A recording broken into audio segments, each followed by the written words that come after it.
about how complicated it is and there is potential for fraud. But the reality is time's ticking. And there are people who are really going to suffer because the system is the way it is, unless these are at least extended temporarily while you try to figure out a reform. Will that happen? Will you encourage the president to do that? There are ways for us to continue to cover Americans without allowing the widespread fraud. And I don't want to underplay this. 4.4 million people right now, we believe, are getting full insurance coverage with the Obamacare.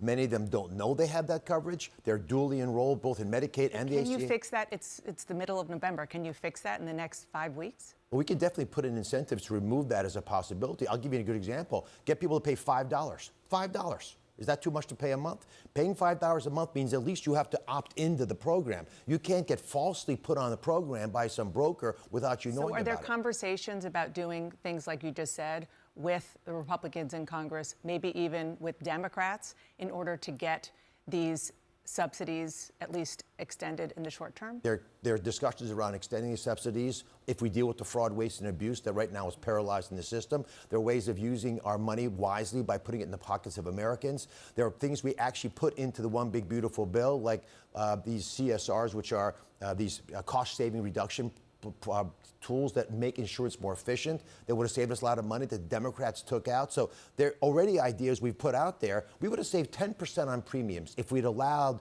these CSRs to be enacted in the One Big Beautiful Bill.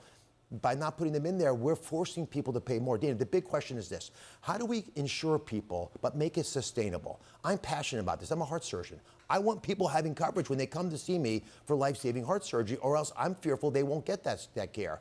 But how do we do it in a way that makes the program sustainable for decades to come? Yeah. So we don't fight this battle every single year. Yeah.